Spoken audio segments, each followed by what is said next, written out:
اعوذ باللہ من الشیطان الرجیم بسم اللہ الرحمن الرحیم اللہم صلی علی محمد رب اشرح لی صدری ویسر لی امری واحلل عقدۃ من لسانی یفقہوا قولی۔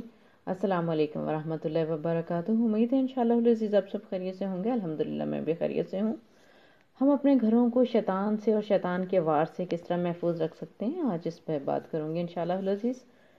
کوشش کیجیے گا ہم ان سب باتوں سے بچ سکیں اور اللہ تعالیٰ ہمیں اپنی حفظ و امان میں رکھے۔ سب سے پہلے گھروں سے اللہ تعالیٰ کی نافرمانی کے کاموں کو ختم کرنے کی کوشش کریں۔ دوسرے نمبر پہ گھروں میں سورۃ البقرہ کی تلاوت کی جائے۔ مسلم کی روایت ہے یہ، اور گھر میں داخل ہوتے وقت اور کھانا کھاتے وقت بسم اللہ پڑھی جائے۔ مسلم نے روایت کیا ہے اس کو۔ گھروں میں کتا نہ رکھا جائے۔ ابن ماجہ کی روایت ہے۔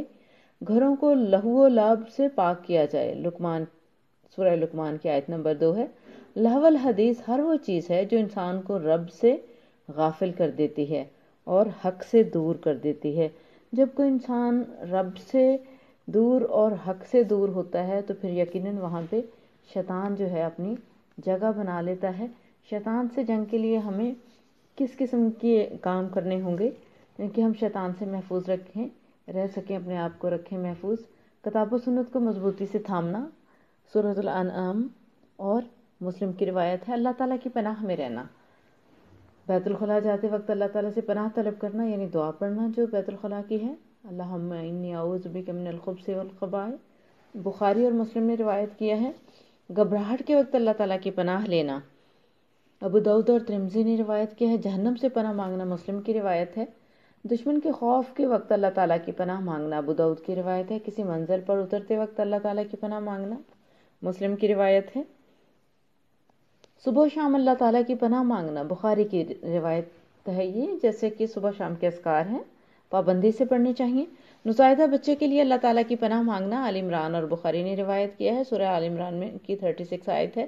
غصے کے وقت اللہ تعالیٰ کی پناہ مانگنا، سوتے وقت اللہ تعالیٰ کی پناہ مانگنا، آیت الکرسی پڑھنا، سورہ اخلاص، سورۃ الفلق اور ناس پڑھنا، ترمذی نے روایت کیا ہے۔ اور سورۃ البقرہ کی آخری 2 آیات کی تلاوت کرنا، بخاری نے روایت کیا ہے۔ برا خواب دیکھنے پر اللہ تعالیٰ کی پناہ مانگنا، بخاری نے روایت کیا ہے۔ جمعہ کے وقت اللہ تعالیٰ کی پناہ مانگنا، بخاری نے روایت کیا ہے۔ تلاوت قرآن پاک سے پہلے اللہ تعالیٰ کی پناہ مانگنا، یعنی اعوذ باللہ پڑھنا، تعوذ پڑھنا۔ مسجد میں داخل ہوتے وقت اللہ تعالیٰ کی پناہ مانگنا، بخاری اور ابو داؤد نے روایت کیا ہے۔ ہر وقت اللہ تعالیٰ کے ذکر میں مشغول رہنے کی کوشش کرنا، الاعراف۔ مسلمانوں کی جماعت کو لازمی طور پر اختیار کرنا، سنن ترمذی۔